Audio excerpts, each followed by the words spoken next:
नमस्कार, मैं आनंद शर्मा लेकर आया हूं आपके लिए नवीनतम मौसम की जानकारी। जैसा कि हर हफ्ते हम आपके साथ डिस्कस करते हैं पिछले हफ्ते की मौसम की जानकारी और अगले 2 हफ्तों का मौसम का पूर्वानुमान, और इस बार हम एक अलग चीज ऐड कर रहे हैं कि पूरा पिछला अक्टूबर महीना है उसमें क्या क्या विशेषताएं रही। और आप पिछले हफ्ते की बात करें तो इसमें 3 विशेषताएं रही। पहला तो ये रहा कि हमारा 28 तारीख के आसपास हमारा दक्षिण भारत में खासकर तमिलनाडु में नॉर्थ ईस्ट मानसून का आगमन। उसके साथ साथ दिल्ली के आसपास जो आपका क्षेत्र है वहां पर तापमान, जो न्यूनतम तापमान है, काफी लंबे समय के बाद काफी नीचे गिर गए, 10 डिग्री के आसपास आ गए न्यूनतम तापमान। और तीसरी विशेषता रही कि अक्सर अक्टूबर माह में हमारे जो है साइक्लोन बनते हैं, चक्रवात बनते हैं। और यदि हम पिछले 40 साल की बात करें तो करीब करीब 14 बार ऐसे हुए कि हमारे अक्टूबर माह में साइक्लोन यानी चक्रवात बने, मगर इस बार हमारे अक्टूबर माह में एक भी चक्रवात नहीं बना। और जानेंगे इन सब के पीछे क्या कारण रहे। आइए चलते देखते हैं कि पिछले हफ्ते की विशेषताएं क्या थी, क्या सिनॉप्टिक सिचुएशन किस तरह थी। आप देखेंगे तो इसमें खासकर आपको दिखाई दे रहे हैं कुछ सिस्टम यहाँ पर दिखाई दे रहे हैं और एक आपका तट जो तमिलनाडु के तट के आसपास है। तो आप इस सिस्टम की हम बात करें तो ये आप देख रहे हैं साइक्लोनिक सर्कुलेशन बना और ये फिर आपके उत्तर पश्चिम दिशा की ओर आगे बढ़ा और बाद में करीब करीब 2 या 4 तारीख के आसपास साइक्लोनिक सर्कुलेशन का इसका सिर्फ रह गया, बाद में थोड़ा कमजोर पड़ गया था और ये बांग्लादेश के आसपास स्थित रहा और उसी के चलते जो है इन क्षेत्रों में थोड़ा वर्षा देखने के लिए मिली। उसके साथ बात करें तो हमारे साथ 3 जो है छोटे छोटे साइक्लोनिक सर्कुलेशन बने हुए थे हमारे बंगाल की खाड़ी में और तमिलनाडु के तट के पास कहें तो उनका असर भी देखने को मिला। और ये सब थोड़ा उसके साथ जो ईस्टर्ली वेव थी उसका भी असर देखने को मिला। और बात करें तो हमारे साथ पश्चिमी विक्षोभ भी था एक भी, और एक खास जो हम यदि बात करें वेस्टर्ली ट्रफ की तो वो भी आप देख सकते हैं, जो कि करीब आप देखते हैं 88 डिग्री जो है हमारा लॉन्जिट्यूड है उसके आसपास थी और 25 डिग्री नॉर्थ के आसपास थी।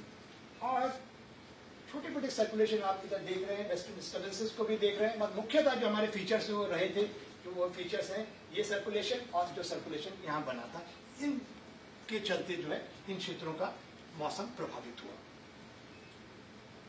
अब बात करते हैं जो हमारे उपग्रह से जो चित्र प्राप्त हुआ है, तो आप उसमें देख सकते हैं किस तरह से हमारे कन्वेक्टिव क्लाउड्स यहाँ इस क्षेत्रों में देख सकते हैं। तो आप इसको रिलेट कर सकते हैं, जहां जहां साइक्लोनिक सर्कुलेशन थे उन्हीं क्षेत्रों में आपके कन्वेक्टिव क्लाउड्स बने हैं और उन्हीं के चलते इन क्षेत्रों को वर्षा भी मिली। और आप देख भी सकते हैं यहाँ पे भी डायग्राम में देखेंगे तो साइक्लोनिक सर्कुलेशन के चलते हुए इस क्षेत्रों में वर्षा मिली और आपके उत्तर पूर्वी इलाकों में थोड़ी सी वर्षा जो है आप देख सकते हैं। और स्नोफॉल जो है हमारे कुछ पहाड़ी इलाके जो है खासकर जम्मू कश्मीर, हिमाचल प्रदेश और उत्तराखंड में भी स्नोफॉल देखने को मिला इक्का दुक्का जगह में।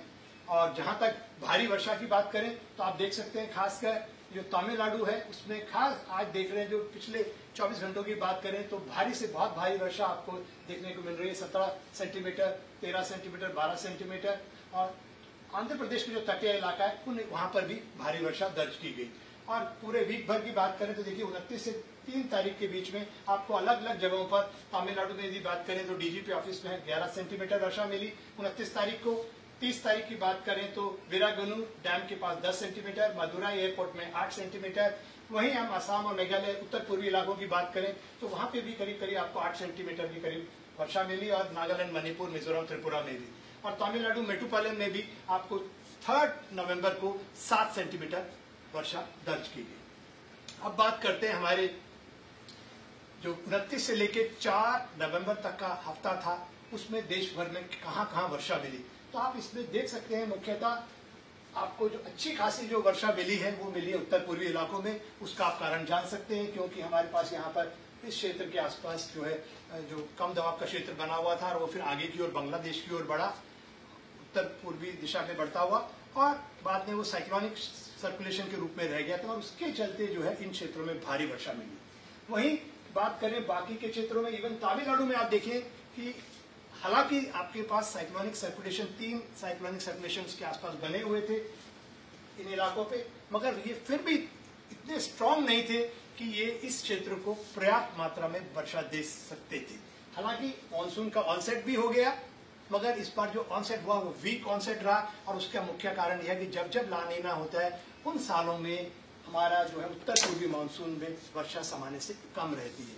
तो इस वीक में आप देखें तो हमारा उत्तर पूर्वी मानसून है उसने तमिलनाडु को जरूर हिट किया, मगर वो थोड़ा सा वीक रहा। और बाकी के क्षेत्रों में भी आप देख रहे हैं तो कुछ ज्यादा वर्षा दिखाई दे रही है। सिर्फ हम हिमाचल प्रदेश में थोड़ा आप देख सकते हैं जहाँ ब्लू कलर दिखाया वहां सामान्य से ज्यादा वर्षा मिली। और यदि वीक की बात करें तो आप देखेंगे कि 29 से लेकर 4 नवंबर के बीच में सामान्यतः हमें जो वर्षा मिलनी चाहिए वो 8 मिलीमीटर के लगभग होती है, और इस बार जो हमको मिली वो 11 मिलीमीटर के करीब मिली, यानी कि सामान्य से 33% ज्यादा। वहीं हम बात करें पूरे सीजन की, यानी कि 1 अक्टूबर से लेकर 4 नवंबर तक, तो आप देखेंगे कि सामान्यतः हमें जो वर्षा मिलती है देश भर में वो मिलती है हमारे को करीब 81 मिलीमीटर, और जो हमें मिली है वो है वो भी मतलब कि लगभग 81 के आसपास ही है ऑलमोस्ट, तो आप -1, तो ये कह सकते हैं कि हमें ऑलमोस्ट सामान्य वर्षा मिली है। और यदि रीजन वाइज बात करें तो आप देखेंगे कंट्री एज ए होल में मुख्यतः जो आपको वर्षा मिली है वो आपका सेंट्रल इंडिया में है, और साउथ पेनिनसुला में भी सिचुएशन ठीक ठाक है, बाकी उत्तर पूर्वी इलाकों में भी ठीक है। सिर्फ आपके उत्तर पश्चिम भारत में वर्षा पूरे यदि 1 अक्टूबर से लेकर हम बात करें 4 नवंबर तक की। वहीं जो वीक की बात करें तो आप देखेंगे ज्यादातर क्षेत्रों में सिर्फ आप उत्तर पूर्वी इलाकों को छोड़ दीजिए जिसको डायरेक्ट ब्लू में दिखाया गया है, वहां जो है आपको सामान्य से ज्यादा वर्षा है, बाकी सभी जगह सामान्य से कम वर्षा मिली। अब बात करते हैं आज की सिनॉप्टिक सिचुएशन की, तो आप पाएंगे कि जो मेन फीचर आपको दिख रहा है, एक साइक्लोनिक सर्कुलेशन हमारे पास मिला हुआ है, बिल्कुल आप उसको देख सकते हैं, गल्फ ऑफ मन्नार के आसपास बना हुआ है, और उसके साथ साथ एक ट्रफ दिख रही है आपको, ट्रफ इन वेस्टर्ली जो 88 डिग्री लॉन्जिट्यूड और 25 डिग्री नॉर्थ के मतलब नॉर्थ में है, हालांकि बहुत ज्यादा इफेक्टिव नहीं है ये। और साथ आप एक ट्रफ यहाँ पे भी कर्नाटका, कोस्टल कर्नाटका से भी देख रहे हैं, तो हालांकि ये फीचर दिखाई दे रहे हैं मगर कोई इंपॉर्टेंट फीचर नहीं है आज की डेट में। यदि सिनॉप्टिक सिचुएशन बात करें तो कोई स्ट्रॉन्ग सिनॉप्टिक फीचर नहीं है ऐसा जो कि आपको झमाझम बारिश दे सकता है। तो यानी कि आपकी जो वर्षा होने वाली है कोई बहुत ज्यादा वर्षा नहीं मिलने वाली है आने वाले दिनों में। अब बात करते हैं जो सिनॉप्टिक फीचर जिस तरह से है, तो आपको कोई लो प्रेशर सिस्टम बनता हुआ दिखाई नहीं दे रहा है अगले 1 हफ्ते के अंदर। और जहां तक आप विंड पैटर्न को भी देखिए, यहाँ जरूर आपको ईस्टर्ली मिल रही है, और इस क्षेत्र में आपको उत्तर पश्चिम भारत में उत्तर पश्चिमी हवाएं आ रही हैं, और कोई खास इंपॉर्टेंट फीचर नहीं है। वहीं बात करें हमारी 5 दिन की चेतावनी की, तो जो हमारी भारी से बहुत भारी वर्षा जो हो सकती है उसकी चेतावनी है खासकर तमिलनाडु और पुडुचेरी में, तो वो है 5 तारीख के लिए। और उसके साथ साथ इक्का दुक्का जगह में आपके भारी वर्षा मिल सकती है 6 से 8 में फिर तमिलनाडु और पुडुचेरी में, और वहीं 5 तारीख को केरला में भी कहीं कहीं भारी वर्षा हो सकती है। इसके अलावा यदि हम 7 दिन देखें तो बाकी 6, 7, 8 में, तो उसमें कुछ क्षेत्रों में आपके दक्षिण भारत में थंडरस्टॉर्म यानी गरज चमक के साथ बौछार, और जिसे हम क्या कहते हैं बिजली कड़कना, उसके इंसिडेंस भी हो सकते हैं, आप इन क्षेत्रों में देख सकते हैं। और येलो कलर में दिखाया गया भारी वर्षा, और वहीं आपका ये ऑरेंजिश कलर दिखाई दे रहा है 5 तारीख को, इसका मतलब है बहुत भारी वर्षा कहीं कहीं तमिलनाडु और पुडुचेरी में हो सकती है। अब बात करते हैं हमारी जो कहते हैं कम दबाव के क्षेत्र जो बनते हैं हमारे खासकर पूरे देश के आसपास के समुद्रों में, तो आप देखेंगे सामान्यतः जो है आपके सिस्टम्स बनते हैं। आप इसमें देखेंगे तो डिप्रेशन और डीप डिप्रेशन जो है आपके सामान्यतः बनने चाहिए 2, और जो हमें इस बार बने 3, और वहीं जो सीवियर साइक्लोन बनते हैं वो 1, और हमारे जो दिखा रहा है वो 0। यानी कि सामान्यतः क्या होता है, यदि आपके ला नीना कंडीशन जिसकी हम बात कर रहे हैं आजकल, वीक ला नीना कंडीशंस चल रही हैं, और जब वीक ला नीना कंडीशन होती है तो अक्सर ये कहा जाता है कि साइक्लोन की इंटेंसिटी और फ्रीक्वेंसी ज्यादा होगी। मगर जो सामने दिखाई दे रहा है उसमें तो ये पता चल रहा है कि हालांकि उसकी फ्रीक्वेंसी तो ज्यादा रही पर इंटेंसिटी कम रही, और उसका मुख्यतः कारण है इंटेंसिटी कम रहने का कि इस बार जो है अपना इंटेंसिटी कम रही, हालांकि हमारे पास ला नीना कंडीशन थी। उसका मुख्य कारण रहा कि जो हमारा विंड शेयर था वो ज्यादा था, इसलिए वो सिस्टम जो है इंटेंस नहीं हो पाए।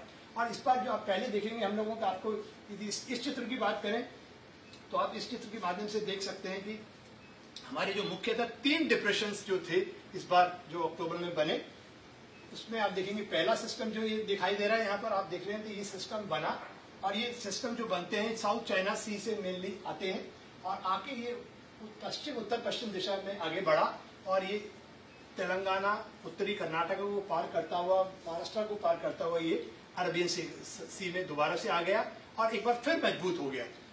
और दूसरा आप देखेंगे फिर यही सिस्टम जो है आगे की ओर बढ़ा और जाकर इसने मतलब डिप्रेशन बना और आगे बढ़ता हुआ ये सोमालिया के तट तक गया और काफी लंबे समय तक ये अरब सागर में रहा और इसने बाद में सोमालिया को भी बारिश दी। तो आप देख सकते हैं कि मतलब कि जो हमें वर्षा मिलती है वो एक लार्ज स्केल फीचर और रीजनल फीचर्स और लोकल फीचर्स का इंटरेक्शन टाइप का हो रहता है। और ये जो सिस्टम है आप देख रहे हैं कि जो बनते हैं, मैंने जैसे कहा कि खासकर ये वाला सिस्टम आपका रहा और दूसरा सिस्टम जो आपका यहाँ आप ये देख रहे हैं ये बाद में उत्तर पश्चिम दिशा की ओर आगे बढ़ता हुआ बांग्लादेश को गया और इसने भी इन क्षेत्रों को जबरदस्त बारिश दी। तो इसमें ये विशेषता ये रह रही है कि एक तो ये चाइना, साउथ चाइना सी से बनते हुए खासकर ये सिस्टम आपको मिले बने और जब जैसे ये आते हैं आगे बढ़ते हैं तो उसको फर्दर इंटेंसिफाई करने में हमें इसका रोल रहता है मैडन जूलियन ऑसिलेशन का। तो मैडन जूलियन ऑसिलेशन फेवरेबल था और उसने कैटलिस्ट का काम करा और इन सिस्टम को काफी स्ट्रांग बनाने में मदद करी। अगर अब आगे की बात करें तो कोई ऐसा मैडन जूलियन ऑसिलेशन अभी दिखाई नहीं दे रहा आने वाले दिनों में जो कि कोई सिस्टम बने, कोई सिस्टम भी नहीं बन रहा है और साथ साथ में ऐसा कोई कैटलिस्ट यानी मैडन जूलियन ऑसिलेशन भी नहीं है जो उसको मजबूत बनाए। अब बात करते हैं जो हमारा अक्टूबर का माह था उसमें कहाँ भारी, बहुत भारी और अत्यधिक भारी वर्षा देखने को मिली। तो आप उसमें बिल्कुल देख सकते हैं, खासकर हमारा ये जो ईस्ट वेस्ट बेल्ट देख रहे हैं, उत्तर से लेके पश्चिम की जो ये बेल्ट है यानी कि जो दक्षिण उड़ीसा से लेते हुए तेलंगाना होती हुई महाराष्ट्र तक जो जा रही है, यहाँ पर आपको भारी से बहुत भारी वर्षा, जो ब्लू वाला आप डॉट देख रहे हैं वो जो है बहुत भारी वर्षा दर्शा रहा है। वहां जहाँ रेड डॉट देख रहे हैं उन क्षेत्रों में आपको अत्यधिक भारी वर्षा मिली और बाकी येलो वाले जो है भारी वर्षा की।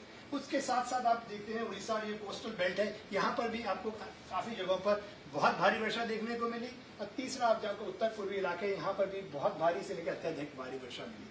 और इन क्षेत्रों में इस भारी से बहुत भारी वर्षा और अत्यधिक भारी वर्षा के चलते जो है बाढ़ जैसी स्थिति पैदा हुई। कई जगहों पे लैंडस्लाइड हुए, इवन उत्तर पूर्वी इलाकों में भी लैंडस्लाइड हुए जिसकी की पूर्व चेतावनी दी गई थी और जलभराव हुआ। और साथ साथ आप देखेंगे तो हैदराबाद में काफी मतलब कि जान माल भी गई और काफी जगहों पे जलभराव हुआ। वहीं बैंगलोर की बात करें तो बैंगलोर में भी जो है खासकर दक्षिण जो बैंगलोर था उस वहां पर भी भारी वर्षा देखने को मिली और वहां पे भी कुछ जगहों पे जलभराव जैसी स्थिति पैदा हो गई। और इसके साथ साथ उत्तर पूर्वी इलाकों में जैसे हम बात कर रहे हैं तो वहां पर भी आपको खासकर मेघालय और इन क्षेत्र आसपास के क्षेत्रों असम में जलभराव और लैंडस्लाइड की घटनाएं देखने को आई। तो ये पिक्चर था पूरे अक्टूबर माह की भारी, बहुत भारी और अत्यधिक भारी वर्षा का। और ये उसका मुख्य कारण हम पहले ही आपको बता चुके हैं। ये जो हमारा जो डिप्रेशन जो बना था बंगाली खाड़ी में वो आगे पश्चिम उत्तर पश्चिम दिशा की ओर आगे बढ़ा, उसके चलते ये वर्षा ज्यादा यहाँ मिली इन क्षेत्रों में। और ये जो एक हमारा डिप्रेशन बंगाली खाड़ी में बना था वो फिर उत्तर और उत्तर पश्चिम दिशा में आगे बढ़ता हुआ बांग्लादेश की ओर गया, उसके चलते इन क्षेत्रों में ज्यादा वर्षा मिली। अब बात करते हैं हमारे तापमान की। तो जैसा कि आप इस खासकर इस डायग्राम की हम बात करेंगे तो इसमें आप देख सकते हैं जो गाढ़ा हरा जिन क्षेत्रों में दिखाई दे रहा है, दिल्ली और उसके आसपास जो हरियाणा और पंजाब का हिस्सा और थोड़ा राजस्थान का हिस्सा और यहाँ पे जम्मू कश्मीर में, इन क्षेत्रों में तापमान जो है काफी सामान्य से काफी कम रहे। और ये काफी लंबे समय के पास दिल्ली में जो है तापमान जो है लगता ऑलमोस्ट जो है करीब करीब 50 साल के बाद इस तरह को देखने को आया कि तापमान ऑलमोस्ट 10 डिग्री के आसपास पहुंच गया था। इसका भी लोग थोड़ा सा उसको रिलेट करने की कोशिश कर रहे हैं कि इस साल ला नीना है और ये भी देखा गया कि जिस साल ला नीना हो तो थोड़ा सा विंटर थोड़ा सिवियर रहता है। मगर ये सिर्फ एक ही फैक्टर नहीं है जो इन्फ्लुएंस करता है, और कई अन्य फैक्टर्स भी हैं। और बाकी के देश के हिस्से की बात करें तो आप देख सकते हैं कि बाकी हिस्सों में जो है न्यूनतम तापमान जो है सामान्य से ज्यादा रहे। और आपको अगले डायग्राम में जैसे हम दिखाएंगे कि बाकी के क्षेत्रों में जो ओवरऑल जो टेम्परेचर भी रहे वो पूरे देश भर में अक्टूबर माह में सामान्य से ज्यादा रहे। अब बात करते हैं हमारे मतलब कि जो इंडिया की पूरे बात करें तो आप देखेंगे कि जो हमारा पूरे इंडिया के यदि हम एवरेज मिनिमम टेम्परेचर की बात करें यानी नाइट टेम्परेचर की, तो आप देख रहे हैं कि जो 1971 और 2020 का, तो ये एकदम पूरा जो अक्टूबर माह है वो उसमें जो है वार्मेस्ट रहा है। तो एक तरह से आप देखेंगे काफी लंबे समय के बाद आपको मतलब कि जो है ये वार्मेस्ट एवरेज टेम्परेचर देखने को मिले। और वहीं हम दिल्ली की बात करें तो दिल्ली में आप देख रहे हैं कि आपको काफी तापमान जो है सामान्य से एवरेज जो तापमान लें हम उस काफी लंबे समय का, यानी कि 62 के बाद जो है आपको ऐसा देखने को मिला है, इस तरह के न्यूनतम तापमान। ये हमारे खासकर मछुआरों के लिए अच्छी खबर है। तो इस डायग्राम से आप देख रहे हैं कि आपके समुद्र में दोनों हफ्तों में कोई खास साइक्लोजेनेसिस नहीं होने वाली है। अक्सर क्या होता है आपके अक्टूबर और नवंबर माह में जो साइक्लोन चक्रवात बनते हैं और उसके चलते जो उथल पुथल होती है समुद्र में, तो उसके चलते मछुआरों को काफी समय से समुद्र में नहीं जा सकते हैं और उनकी जीविका तो मच्छी पकड़ने पे ही रहती है।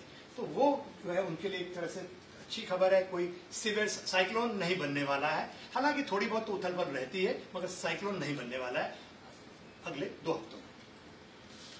अब बात करते हैं हमारे एक्सटेंडेड रेंज फोरकास्ट, जो हमारे 2 हफ्तों का वर्षा का पूर्वानुमान होता है। तो उसमें आप देख रहे हैं कि यदि हम एनोमली को देखें तो कोई विशेष वर्षा हमारे खासकर यदि हम ऊपर भी देखें तो ज्यादातर देश का हिस्सा है उसमें आपको ड्राई वेदर दिख रहा है या सामान्य से कम वर्षा है। सिर्फ यदि हम पहला हफ्ता देखें तो आपका दक्षिण प्रायद्वीप है, उसमें भी तमिलनाडु केरला जो है उनमें थोड़ा वर्षा रहेगी।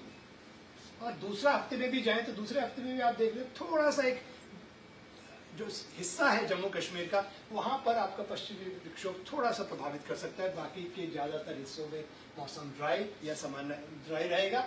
वहीं दक्षिण जो प्रायद्वीप का उसका थोड़ा सा हिस्सा है एक्सट्रीम पेनिनसुला, वहां पे वर्षा मिलेगी। आगे चले, अब बात करते हैं हमारे न्यूनतम तापमान की। तो आप जैसे कि एनोमली में देख रहे हैं कि थोड़ा सा जहां पे ये डार्क कलर्स देख रहे हैं वहां पर आप देखेंगे कि न्यूनतम तापमान आपके यहाँ सामान्य से ज्यादा है। तो ये थोड़ा सा हो सकता है कि कोई भी वेस्टर्न डिस्टर्बेंस वगैरह के रहे। बाकी के ज्यादातर क्षेत्रों में आप देख रहे हैं कि जो आपके न्यूनतम तापमान है वो सामान्य से नीचे रहने वाले हैं। हो सकता है कि इसका एक फैक्टर, जैसे हमने पहले भी कहा, ला नीना से इसका रिलेशनशिप होना चाहिए, मगर इट नीड्स मोर स्टडीज। आगे अब आप बात करते हैं अगले 2 हफ्तों की समरी की। तो आप जैसा कि देख रहे हैं इसके माध्यम से कि हमें कुछ स्थानों से लेकर अनेक स्थानों पे वर्षा मिल सकती है, खासकर तमिलनाडु में और पुडुचेरी और केरला में आपको, और साथ साथ आपके इक्का दुक्का स्थान से लेकर कुछ स्थानों पे वर्षा मिल सकती है तटीय और दक्षिण अंदरूनी कर्नाटका में, लक्षद्वीप में, आंध्र प्रदेश और तेलंगाना में अगले 4 दिनों में। तो मुख्यतः वर्षा जो मिलने वाली है वो दक्षिण प्रायद्वीप में ही रहेगी और उसमें भी ज्यादा असर आपको जो मिलेगा अच्छा खासा वो तमिलनाडु और केरला में। उसके साथ बात करें भारी से बहुत भारी वर्षा, जैसे कि हमने बताया कि 5 तारीख को भारी से बहुत भारी वर्षा हो सकती है आपके तमिलनाडु में और पुडुचेरी में। अब वहीं केरला में भी भारी वर्षा इक्का दुक्का स्थान पे मिल सकती है। और यदि 6 से 8 तारीख की बात करें तो 6 से 8 तारीख में भी तमिलनाडु और पुडुचेरी में कहीं कहीं आपको भारी वर्षा मिल सकती है। और यदि 8 तारीख की बात करें तो हम अंडमान निकोबार में 8 और 9 के आसपास भी कहीं कहीं भारी वर्षा हो सकती है। वहीं बात करें बाकी के हिस्सों की, दक्षिण प्रायद्वीप की, ईस्ट और उत्तर पूर्वी और पूर्वी इलाकों की और पश्चिमी हिमालय क्षेत्र की, तो ज्यादातर क्षेत्रों में वर्षा जो है सामान्य से कम रहने वाली है या ड्राई वेदर रहने वाला है। वहीं न्यूनतम तापमान की बात करें तो न्यूनतम तापमान जो है हमारे सामान्य से 2 से 4 डिग्री सामान्य से नीचे रहने वाले हैं पहले हफ्ते में भी और दूसरे हफ्ते में भी। अब चलते हैं वीक 2 यानी कि 12 से 18 नवंबर की वेदर समरी के बारे में। तो जैसा कि आप देख रहे हैं कि दूसरे हफ्ते में जैसे हम जाते हैं तो हमारा तमिलनाडु का जो हिस्सा है, जो बिल्कुल एक्सट्रीम साउथ का हिस्सा है, वहां पर थोड़ी सी वर्षा में बढ़ोतरी हो सकती है। वहीं बाकी के क्षेत्रों में कोई ज्यादा एक्टिविटी नहीं दिखाई दे रही है। ज्यादातर क्षेत्रों में ये जो है वर्षा जो है सामान्य से नीचे ही रहने वाली है। और वहीं हम बात करें वेस्टर्न हिमालयन रीजन की, यानी पश्चिमी जो हिमालय क्षेत्र है, वहां हो सकता है ये सामान्य के आसपास रहे और बाकी के क्षेत्रों में मौसम शुष्क रहने वाला है। और जैसे मैंने पहले भी कहा कि न्यूनतम तापमान जो है हमारे 2 से 4 डिग्री सामान्य से नीचे रहने वाले हैं। तो दोस्तों इसके साथ साथ मैं अब हम आगे जैसे बढ़ रहे हैं, दिवाली पास आने वाली है और जैसे दिवाली पास आती है तो लोग पटाखे इत्यादि चलाने शुरू कर देते हैं और उसके चलते जो है हमारा पर्यावरण जो है वो दूषित हो जाता है और उसका इंसानों पे ही नहीं प्रभाव पड़ता, उसके साथ साथ जो हमारे पशु पक्षी हैं, हमारे कहते पेड़ पौधे हैं, हमारे जल स्रोत है, उन पे भी बुरा असर पड़ता है। तो और ये भी ध्यान रख लें कि जो हमारी परंपरा है जो है उसमें कभी भी पटाखे नहीं जलाए जाते थे। दिवाली जो है दीपों का त्योहार है, ना कि पटाखों का।